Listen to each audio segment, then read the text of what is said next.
Welcome everyone, welcome to Technopedia live. আমি রয়েছি তোমাদের সঙ্গে সৌরভ। আজকের ভিডিওতে আমি তোমাদের সঙ্গে আলোচনা করব জিএনএম এনএম 2024-এ যে সমস্ত ক্যান্ডিডেট তোমরা পরীক্ষায় অ্যাপিয়ার করবে, সেলফ স্টাডির কথা ভাবছো যে নিজে থেকে পড়বে, তো সেক্ষেত্রে কোন কোন বই পড়তে হবে। আমরা প্রত্যেককে জানি যে মার্কেটে যে বইগুলো অ্যাভেলেবেল রয়েছে, যেমন আমি যদি বলি তপতি পাবলিকেশনের কথা, আমি যদি এক্ষেত্রে বলি তোমাদেরকে ছায়া চ্যালেঞ্জারের কথা, যদি বলি সাতটা পাবলিকেশনের কথা, তো এই যে বইগুলো যেখানে কোয়েশ্চেন্স আনসারের বই জিএনএম এনএম এর জন্য তোমরা দেখে থাকো, তো এই বইগুলো কতটা সাফিসিয়েন্ট, বা বিএইচ এক্সামের জন্য যদি আমি বলি জেনপাস ইউজি পেপার 2, এই বইগুলো কতটা সাফিসিয়েন্ট, বইগুলো পড়লেই কি তুমি জিএনএম এনএম এক্সাম ক্র্যাক করতে পারবে। এছাড়া তোমাকে আর কি কি পড়তে হবে প্রত্যেকটা সাবজেক্টের জন্য, লাইফ সায়েন্সের জন্য কোন বইগুলো পড়বে, ফিজিক্যাল সায়েন্সের জন্য কোন বইগুলো পড়বে, ইংলিশের জন্য কি পড়বে, জিকের জন্য কি পড়বে, লজিক্যালের জন্য কি পড়বে, এবং তোমার স্ট্র্যাটেজিটা কিরকম হবে কোন সাবজেক্টের জন্য। ম্যাথামেটিক্সে অনেকে দুর্বল থাকো, সো ম্যাথস তুমি কতটা দেখবে, এবং তার সঙ্গে সঙ্গে ইংলিশে অনেকে দুর্বলতা থাকে, সেই সাবজেক্টটাকে তুমি কিভাবে দেখবে, এবং কত নাম্বার মোটামুটি পেলে তুমি জিএনএম এনএম 2024-এ চান্স পেতে পারবে একটা গভর্নমেন্ট এনটিএস এ, জিএনএম এ পেতে পারবে, এএনএম এ পেতে পারবে, এবং মেল ফিমেল প্রত্যেকের জন্য বলবো যে কোন সাবজেক্টে তোমাদেরকে বেশি ওয়েটেজ দিতে হবে। তো দেখো, আজকের এই ভিডিওটা খুব গুরুত্বপূর্ণ, এবং প্রথমেই বলে রাখছি অনেক কিছু ডিসকাস করব, সেই জন্য ভিডিওটা একটু লেন্দি হবে এবং ভিডিওটাকে কমপ্লিট দেখতে হবে, তবেই কিন্তু তুমি সঠিকভাবে এই যে ভিডিওর বিষয়বস্তুটা বুঝতে পারবে।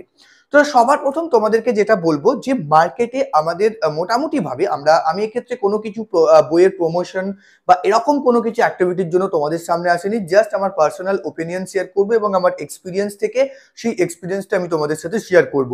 তো সবার প্রথম আমরা যদি দেখি যে তিনটে বই অ্যাভেলেবেল, প্রত্যেকটা বই আমি এই মুহূর্তে তোমাদেরকে আজকে দেখাতে পারবো না, কারণ তোমরা অনেকেই হয়তো জানো যে এখন আমি বাড়ির বাইরে থাকি, তো আমার পুরনো যে সেট ছিল সেই সেট থেকে কিন্তু আমি এখন দূরে আছি, তো সমস্ত কিছু এখনো অব্দি আমার শিফট করা হয়নি, তো সমস্ত বই এই মুহূর্তে আমার কাছে অ্যাভেলেবেল নেই, কারণ সেগুলো সফট কপি থেকে আমি তোমাদেরকে এখন স্টাডি করাচ্ছি আমাদের যে ব্যাচে, বা আমার নিজস্ব যে নোট যেটা অলরেডি তৈরি হয়ে আছে প্রিভিয়াস ইয়ার থেকে।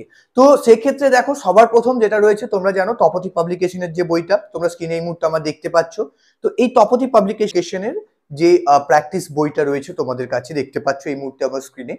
তো এই যে বইটা তোমাদের রয়েছে, দেখো এই বইটা পড়লে যে তুমি এক্সামটা ক্র্যাক করে দিতে পারবে, এই বইয়ে আমি আমার মতামত অনুযায়ী এই বইয়ে যে কোয়েশ্চেন্স গুলো রয়েছে, ওকে ভুল দু একটা সমস্ত বই থাকে, কিছু প্রিন্টিং মিস্টেক, সেক্ষেত্রে এগুলোকে আমি একদম ভুল বলবো না সব সময়, বা কিছু ধরনের এরার এটা হতেই পারে, আমার নোটেও কখনো কখনো এটা থেকে থাকে। তো এক্ষেত্রে যেটা আমি তোমাদেরকে বলতে চাইবো যে এই যে বইটা রয়েছে, এই বইটা এক্ষেত্রে তোমরা ডেফিনেটলি অ্যাজ আ প্র্যাকটিস বুক হিসাবে নিতে পারো। মানে এমন নয় যে এই বইটা তুমি পড়বে আর তোমার এক্সাম ক্র্যাক হয়ে যাবে, এটা কখনোই নয়, এটা অনেকে ভেবে নেয়, এটা ভাবার কোনো কারণ নেই। আবার অনেকে ভাবে যে একটা বই পড়ে যদি না হয়, তাহলে এরকম আমি তিনটে বই যেটা মার্কেটে অ্যাভেলেবেল, যেমন আমি এক্ষেত্রে যদি বলি যে চ্যালেঞ্জার, ছায়া চ্যালেঞ্জার যেটা রয়েছে, যেটা তোমরা এখন দেখতে পাচ্ছ আমার স্ক্রিনে, তো এই ছায়া চ্যালেঞ্জার এই বইটাতেও কিন্তু মোটামুটি ভাবে জীবন বিজ্ঞান, ভৌত বিজ্ঞান এই সাবজেক্টের জন্য তুমি অ্যাজ আ রেফারেন্স নিতে পারো। এটা কিন্তু কোনো গাইড বুক, কোনো টেক্সট বুক এরকম না, এখান থেকে তুমি থিওরি পোর্শন সেরকম কিছু কভার হবে না। এই বইগুলো কখন দরকার, যখন তুমি ডিটেলস পড়ে নিয়েছো, তুমি বুঝতে পারছো যে হ্যাঁ আমি সাবজেক্ট ওয়াইজ তৈরি, তখন সেক্ষেত্রে তুমি যেটা পড়েছো সেখান থেকে তোমাকে নিজেকে জাজ করার জন্য, নিজেকে অ্যাজ আ টেস্ট প্র্যাকটিসের জন্য এই বইগুলো রেফারেন্স, এটা সবাইকে বুঝতে হবে, এটা সবাই প্রথমেই বুঝতে পারে না। এর পরবর্তী যে বইটার কথা বলবো যেটা হচ্ছে সাঁতরা, জিএনএম এনএম এবং বিএইচ এক্সামের জন্য একটাই কমন বই, সাঁতরার যে বইটা রয়েছে, এই বইটাতে তবুও আমরা কিছু থিওরি দেখতে পাই দেওয়া রয়েছে, তার সঙ্গে সঙ্গে চ্যাপ্টার ওয়াইজ কোয়েশ্চেন্স দেওয়া রয়েছে। এই বইটা অনেকটা বেশি একটু অর্গানাইজ আমার মতে। এর পরবর্তীতে এবার তাহলে আমি তোমাদের সামনে চলে আসি যে এগুলো গেল প্রত্যেকটা প্র্যাকটিস রেফারেন্স বই, তাহলে আমি ডিটেলসটা কোথা থেকে পড়বো সেটা আমি তোমাদেরকে এবার বলবো। তো সবার প্রথম আমরা কি জানি যে সব থেকে বেশি নাম্বার ক্যারি করে আমার লাইফ সায়েন্স, লাইফ সায়েন্সটা সবার টার্গেট থাকে 50 মার্কস ক্যারি করছে লাইফ সায়েন্স থেকে। তো লাইফ সায়েন্সের এই যে 50 নম্বর তোমাদের থাকছে, এখান থেকে মোটামুটি ভাবে প্রত্যেককে টার্গেট থাকতে হবে, একটা যদি আমি ফিমেল ক্যান্ডিডেটের কথা বলি তাহলে টার্গেট থাকতে হবে অ্যাটলিস্ট 35 to 40, এবং মেল ক্যান্ডিডেটদের ক্ষেত্রে কিন্তু টার্গেট থাকতে হবে 40+ মার্কস এখান থেকে স্কোর করার। একটা ওভারঅল সিনারিও আমি তোমাদেরকে বলছি। তো এই যে মার্কসটা তোমরা স্কোর করবে, এই জায়গায় দাঁড়িয়ে তোমাদেরকে যে বিষয়টা ভাবতে হবে সেটা হচ্ছে যে তোমরা তাহলে এটা পড়বে কোথা থেকে। এর জন্য তোমাদের যেটা করতে হবে, ক্লাস 9 এবং ক্লাস 10 এর টেক্সট বই পড়তে হবে। এবং টেক্সট বই পড়লে অনেকের আমাদের একটা সমস্যা রয়েছে, ক্লাস 9-10 যে ছাত্রদের টেক্সট বই রয়েছে তোমরা পড়তে পারো, কিন্তু এখানে আমি একটা কথা বলতে চাইবো যে টেক্সট বই পড়ে অনেকে কি হয়, আমরা থিওরিটা পড়ি কিন্তু অ্যাপ্লিকেশনের জায়গাটা যখন আসে, অর্থাৎ কোয়েশ্চেন্স যখন আমাদের সামনে আসে, যতক্ষণ না অব্দি আমরা সেই কোয়েশ্চেন্স গুলোকে ফেস করি আমরা বুঝতে পারি না আমরা সঠিকভাবে প্রস্তুত হয়েছে কি না। আমি জানি না এরকম কতজনের সঙ্গে হয়, ম্যাক্সিমাম স্টুডেন্টদের সাথে কিন্তু এটা আমি দেখেছি। তো এই জায়গায় দাঁড়িয়ে আমি তোমাদেরকে একটা কথা বলবো যে তোমরা কিন্তু টেক্সট বই না কিনে তোমরা যেটা করতে পারো সেটা হচ্ছে যে এর যে সহায়িকা বই যেটা রয়েছে 9-10 তোমরা চাইলে সেটা পুরনো কালেক্ট করতে পারো। অনেক বুক স্টোর রয়েছে যেখানে পুরনো বই পাওয়া যায়, কলেজ স্ট্রিট তো রয়েছেই। তো সেক্ষেত্রে এই জায়গা থেকে তোমরা এই বইগুলো কিন্তু পুরনো বইও পারচেস করতে পারো। সাঁতরার ভৌত জীবন বিজ্ঞানের ক্ষেত্রে যে সহায়িকা বই রয়েছে ক্লাস 9-10 সেখান থেকে তোমরা কি পড়বে, সহায়িকা বই থেকে তোমরা যত এমসিকিউ টাইপের কোয়েশ্চেন, সেখানে থিওরি কিছু কোয়েশ্চেন তোমরা পেয়ে যাবে। থিওরি ডিটেলসটা কেউ যদি চাও থিওরিটা টেক্সট বই থেকে পড়তে পারো। কিন্তু সেক্ষেত্রে দেখো থিওরি আমরা এক্ষেত্রে আমাদের যে প্রিপারেশন ক্লাস আমরা প্রোভাইড করি সেখানে কিন্তু আমরা A to Z theory cover করি, বিকজ থিওরিটা সবার আগে দরকার, বেসিক টু অ্যাডভান্স, যেটা সবাইকে জানতে হবে। অনেকে আর্টস ব্যাকগ্রাউন্ডের স্টুডেন্ট রয়েছে, ম্যাক্সিমাম, অনেকে বলতে ম্যাক্সিমাম থাকে জিএনএম এনএম যারা দেয় বা বিএইচি। তো সেক্ষেত্রে কিন্তু তোমাদের পুরো ব্যাপারটাকে ভুলে যাওয়ার একটা টেন্ডেন্সি ডেফিনেটলি সেটা থাকবেই অনেস্টলি। তো সেই জিনিসগুলোকে আমরা বেসিক টু অ্যাডভান্স আমাদের প্রিপারেশন ক্লাসে কভার করি, এবং মোটামুটি ভাবে আমি মনে করি সমস্ত জায়গাতেই এইভাবেই কভার করানো হয়ে থাকে, যেটা যদিও আমার নলেজের বাইরে। তো এখানে তোমাদেরকে সেটা কভার করার পর এই যে সহায়িকা বই থেকে যত ধরনের তোমাদের এক্ষেত্রে অনেকে ভাবো শুধু এমসিকিউ পড়বো না, সেখানে দেখবে সহায়িকা বই বিভিন্ন রকম কোয়েশ্চেন্স থাকে, সেক্ষেত্রে এমসিকিউ থাকে, এসএকিউ টাইপের কোয়েশ্চেন্স থাকে, শর্ট আনসার, সেগুলোও তুমি দেখবে। বা এক্ষেত্রে কোনো টপিকের ওপর টিকা রয়েছে সেগুলোও তোমাকে দেখতে হবে, কারণ কি সেখান থেকে ছোটখাটো কোয়েশ্চেন্স থাকতে পারে, শূন্যস্থান পূরণ থাকে, সত্য মিথ্যা থাকে। এই যে প্রত্যেকটা দেখতে হবে, এগুলো কিন্তু এমসিকিউর আন্ডার। অনেকে এটা ভাবো যে শুধু আমি এমসিকিউ গুলো দেখবো, তা কিন্তু না। তাহলে এখানে কি হবে, তোমার থিওরির সাথে সাথে পুরো কনসেপ্টটা ক্লিয়ার হবে। এটাকে তোমরা কিন্তু সেলফ স্টাডি করতে পারো, কারণ যে সময়টা রয়েছে এইভাবে তোমরা ইউটিলাইজ করতে পারো, তাহলে ডেফিনেটলি 100% তোমরা ক্র্যাক করতে পারবে government NTS for GNM ANM BH exam প্রত্যেকটার জন্য। এবার এখানে আমি একটা কথা বলবো যে এই যে লাইফ সায়েন্সের এই স্ট্র্যাটেজিটা তোমাদের রইলো, এবং মার্কস কত মোটামুটি পাওয়া যায় ইজিলি, যেটা এবার দেখো ইজিলি বলতে এমন না যে আমি একটা কোনো কিছু পড়লাম না, পরীক্ষায় গিয়ে বসলাম ইজিলি মার্কসটা পেয়ে যাবো, সেটা কখনোই না, ঠিক আছে। তো এবার আমি ফিজিক্যাল সায়েন্সের কথা যদি বলি, ফিজিক্যাল সায়েন্সের জন্য আমি বলবো সেক্ষেত্রে তোমরা কিন্তু ছায়া প্রকাশনীর যে সহায়িকা বইটা রয়েছে সেটা ফিজিক্যাল সায়েন্সে ডেফিনেটলি ফলো করতে। তার কারণ হচ্ছে আমি তোমাদেরকে দেখিয়ে দেবো, দেখতে পাচ্ছ এই যে বইটা আমার কাছে এই মুহূর্তে রয়েছে ছায়া প্রকাশনীর, তোমাদের সমস্ত বইগুলো আমার কাছে নেই, যে বইগুলো রয়েছে আমি দেখাবার চেষ্টা করছি। তো এই যে বইটা রয়েছে এক্ষেত্রে তোমার ভৌত বিজ্ঞান ও পরিবেশ ভূঁইয়াধরের যে শিক্ষক যে বইটা রয়েছে, এখান থেকে তুমি কি বেনিফিট পাবে ভৌত বিজ্ঞানের পেতে পারো। দেখো এখান থেকে তুমি যে বেনিফিট গুলো পেতে পারো সেটা হচ্ছে কি, আমাদের ফিজিক্যাল সায়েন্সের নিউমেরিক্যাল নিয়ে অনেকে আমরা প্রেসারে থাকি যে নিউমেরিক্যাল প্রবলেম গুলো কিভাবে সলভ করব।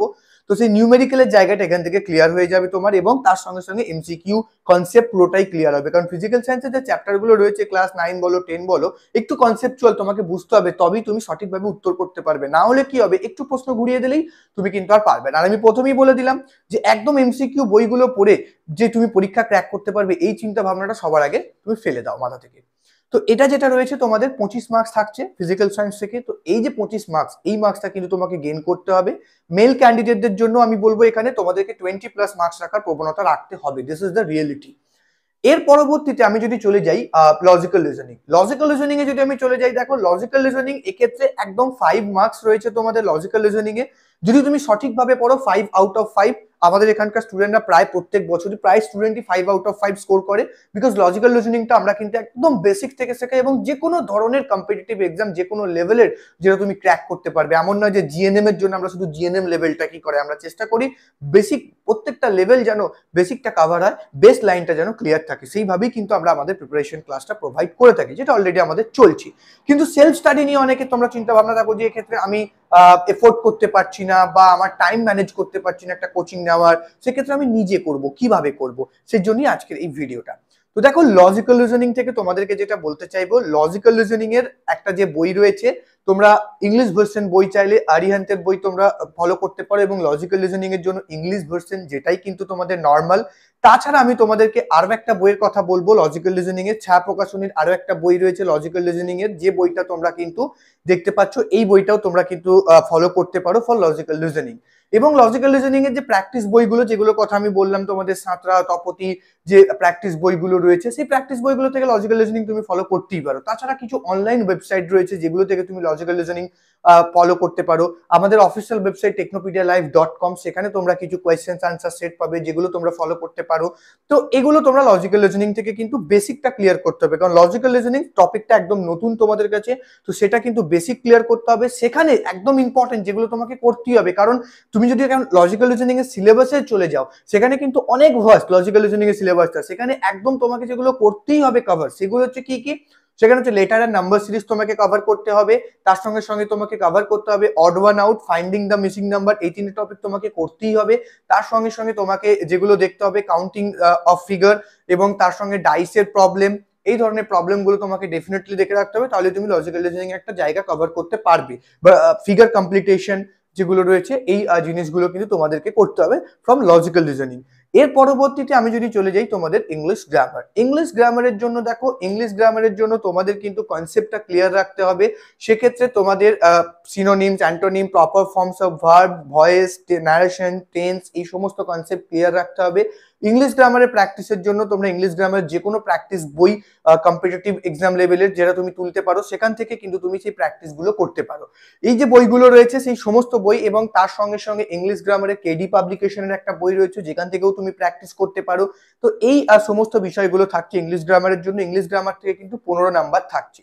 তো এবং এক্ষেত্রে আমি স্পেশালি মেল ক্যান্ডিডেটদের জন্য যে বিষয়টা বলতে চাইবো সেটা হচ্ছে জেনারেল নলেজ। জেনারেল নলেজ কিন্তু এটা এমন একটা সাবজেক্ট, এমন একটা টপিক যেখান থেকে তোমাদের 10টা কোয়েশ্চেন্স রয়েছে। তাহলে দেখো আমি তোমাদেরকে যেটা কভার করলাম, লাইফ সায়েন্স কভার করলাম, ফিজিক্যাল সায়েন্স কভার করলাম, তার সঙ্গে সঙ্গে ইংলিশ গ্রামার কভার করলাম, অর্থাৎ লাইফ সায়েন্স থেকে 50, ফিজিক্যাল সায়েন্স থেকে 25, ইংলিশ গ্রামার থেকে 10, লজিক্যাল রিজনিং থেকে 5।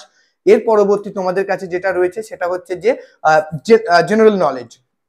সো জেনারেল নলেজ থেকে দেখো, মেল ক্যান্ডিডেটদের জন্য কিন্তু বলবো জেনারেল নলেজ থেকে তোমাদের মার্কস এক্ষেত্রে আনতেই হবে, তা না হলে হবে না। এনসিইআরটি পাবলিকেশন বা এনসিইআরটি বেসড, এনসিইআরটি স্ট্যান্ডার্ডের তোমরা যে কোনো একটা জেনারেল নলেজের বই পারচেস করতে পারো। আমি একটা তোমাদের জন্য এখানে প্রেফার করছি, এই বইটা তোমরা পারচেস করতে পারো। এবং জেনারেল নলেজে বেশি ফোকাস করবে তুমি history base, geography base, science base, GK যেগুলো রয়েছে, rather than current affairs. Current অ্যাফেয়ার্সটা একটু কম ফোকাস করবে। তো এক্ষেত্রে কিন্তু এই জেনারেল নলেজটাও তোমাদের জন্য হেল্পফুল হবে এই সমস্ত পার্টগুলো। ম্যাথের জন্য যদি বলি, ম্যাথের জন্য তো তোমাদেরকে যে 10 নাম্বার থাকে, প্রত্যেককেই ম্যাথে একটু ভীতি থাকো, মানে ভয় প্রত্যেককে থাকি একদম অনেস্টলি। তো মেল ক্যান্ডিডেটদেরকে ম্যাথ এবং জিকে এই দুটো জায়গায় স্ট্রং রাখতে হবে কম্পিটিশনে উঠে আসতে গেলে।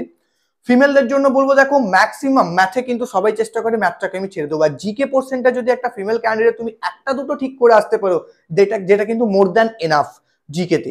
তো এই জন্য জিকেটা নিয়ে ফিমেলদের খুব বেশি হেডেক্টের ব্যাপার নয়, কিন্তু ম্যাথসটা নিয়ে আমি একটু ভাবতে বলবো, কারণ হচ্ছে competition day by day increase করছে।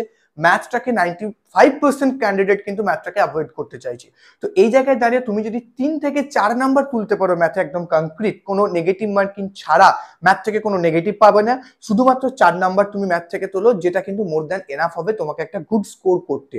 এটা কিন্তু আমি ওভারঅল বলি, তার মানে এমন নয় তুমি মাথার মধ্যে একদম টার্গেট সেট আপ করে গেলে যে আমি 4ই করবো। কিন্তু আমি একটা কথা বলতে পারি, ম্যাথে স্কোর করা কিছুটা ইজি হবে যদি এই স্ট্র্যাটেজিটা ফলো করো, যে তুমি পার্টিকুলার কয়েকটা চ্যাপ্টারকে তুমি নিলে, যেমন হচ্ছে ধরো প্রফিট অ্যান্ড লস যদি আমি দেখি, এক্ষেত্রে তোমার এজের কোয়েশ্চেন, তুমি পার্সেন্টেজ দেখে গেলে, রেশিও প্রপোর্শন দেখে গেলে, এই চ্যাপ্টারগুলো তুমি দেখে গেলে, তাহলে দেখা গেল 3-4 নাম্বার তুমি এখান থেকে পেয়ে গেলে, কারণ কোশ্চেন এখান থেকে আসবেই আসবে 100%, 200% শিওর। তো এই চ্যাপ্টারগুলো, এবার এই চ্যাপ্টারগুলো দেখে গেলে বলতে কি কতগুলো কোয়েশ্চেন সলভ করে গেলে, তা কিন্তু না। এই চ্যাপ্টারের যে বেসিক কনসেপ্টগুলো, থিওরি, ফর্মুলা, অ্যাকচুয়ালি ম্যাথের থিওরি আমি কি বলবো, ফর্মুলাগুলো কিভাবে অ্যাপ্লিকেশনের জায়গাটা, এই কনসেপ্টগুলো যদি তুমি ক্লিয়ার করে যাও, ম্যাথ থেকে তুমি 4 নাম্বার আনতে পারবে। অনেকে ভাবছো যে অনেক বড় বড় কথা বলে দিচ্ছি, এক্ষেত্রে খুব ইজি 40+ স্কোর করা, এখানে 5 আনলে এনাফ, বাট এটাই কিন্তু রিয়েলিটি। এই মার্কস, এই স্ট্র্যাটেজি ফলো করে তুমি দেখো, ডেফিনেটলি তুমি সাকসেস হবে। তার সঙ্গে সঙ্গে আমাদের কাছে তোমরা গাইডেন্স তো টেকনোপিডিয়া লাইভে পাবেই, সেক্ষেত্রে ক্লাসেস শুরু হতে চলেছে। আমরা কিন্তু তোমাদের জন্য দেখো দুটো বিষয় তোমাদের জন্য আমাদের কাছে এই মুহূর্তে অ্যাভেলেবেল রয়েছে। যারা প্রস্তুতির কথা ভাবছো, আমাদের প্রিপারেশন ক্লাস যেটা কিন্তু চলছে, যেখানে খুব অল্প ফিজে আমাদের ভর্তি হচ্ছে, 1999 একদম কমপ্লিট কোর্স তোমরা পেয়ে যাবে। সেক্ষেত্রে যারা ভর্তি হতে চাইবে, আমরা স্ক্রিনে অলরেডি তোমরা দেখতে পাচ্ছ পাচ্ছ, তোমরা যোগাযোগ করতে পারো। এবং তার আমাদের যে নাম্বার ভিডিও ডেসক্রিপশন রয়েছে 8972406444 হোয়াটসঅ্যাপ নাম্বার, সেখানে তোমরা যোগাযোগ করতে পারো। আর তার সঙ্গে সঙ্গে তোমাদেরকে আরো একটা বিষয় যেটা আমি বলতে চাইবো, যে আমরা কিন্তু যারা অনেকে চাও যে না আমি ক্লাস করার টাইম থাকছে না, আমি শুধুমাত্র কিছু টেস্ট আমি দেবো, তো কিছু উইকলি টেস্ট, কিছু মান্থলি টেস্ট, অর্থাৎ কিছু স্পেশাল মক টেস্ট আমি দেবো, কিছু নোটস যদি আমি কোথাও থেকে পেতাম যেগুলো আমার পক্ষে হেল্প হতো, বই কত কিনবো, এক্ষেত্রে এতগুলো বই কথা আমি এখানে বললাম, তাদের জন্য কিন্তু আমরা একটা সিরিজ আনতে চলেছি যেখানে মক টেস্ট এবং নোটস, অর্থাৎ তোমরা সেখানে মক টেস্ট পাবে আর নোটস পাবে, কোনো রকম কোনো ক্লাসেস পাবে না। তার জন্য কিন্তু একটা একদম মিনিমাল অ্যাফোর্ডেবল ফিস, যেটা একটা বইয়ের দামে তোমরা পেয়ে যাবে, সেগুলো যদি তোমরা ইন্টারেস্টেড থাকো সেক্ষেত্রে ডেফিনেটলি আমাদের হোয়াটসঅ্যাপে যোগাযোগ করতে পারো, আমরা তোমাদেরকে সেগুলো শেয়ার করে দেবো ডিটেলস, এবং তোমরা এনরোল করতে পারবে আমাদের সেই যে ক্র্যাশ কোর্স রয়েছে সেখানে, এবং তার সঙ্গে সঙ্গে আমাদের মক টেস্ট এবং নোটস প্রিপারেশন সিরিজে। তো আশা করি আজকের ভিডিওটা তোমাদের জন্য যথেষ্ট গুরুত্বপূর্ণ হয়েছে, তোমরা বুঝতে পেরেছো কিভাবে প্রিপারেশনটা নিতে হবে এবং কোন কোন বইগুলোকে ফলো করতে হবে। একটা দুটো বই ফলো করলেই কিন্তু তুমি ক্র্যাক করতে পারবে না এই এক্সামটা। এছাড়া যদি তোমাদের কোনো রকম কোনো কোয়ারিজ থাকে বা কোনো কিছু টপিকের উপর কোনো ভিডিও রিকোয়েস্ট থাকে, কমেন্ট সেকশনে ডেফিনেটলি মেনশন করবে। আর তার সঙ্গে সঙ্গে আমাদের যে সোশ্যাল লিঙ্কস রয়েছে, টেলিগ্রাম গ্রুপ, আমাদের হোয়াটসঅ্যাপ গ্রুপ, ফেসবুক পেজ, আমাদের ওয়েবসাইট, এই সমস্ত কিছু যদি তুমি ফলো না করে থাকো এখন অবধি, এক্ষুনি ফলো করে দাও, এবং প্রত্যেকটা জায়গা থেকে কিন্তু তুমি বিভিন্ন আপডেট পাবে। তো আমি একটা কথাই বলবো, অ্যাট লাস্ট সবাই যারা সিরিয়াস ভাবে নিতে চাইছো এক্সামটাকে, প্রিপারেশনটাকে প্রপার ভাবে নাও। এক্ষেত্রে তুমি সেলফ স্টাডি করো বা কোনো কোচিং এ ভর্তি হও, সেটা কিন্তু ম্যাটার করে না, ম্যাটার করে যে তুমি পড়ছো কি পড়ছো না এবং সঠিক পথে পড়ছো কিনা, যেটা তোমরা আমাদেরকে আমি তোমাদেরকে গাইড করার চেষ্টা করছি। তো আজকের জন্য এইটুকুই, আবার দেখবে নতুন কোনো ভিডিও নিয়ে, ততক্ষণ প্রত্যেকে দেখতে থাকো Technopedia live, the way of learning.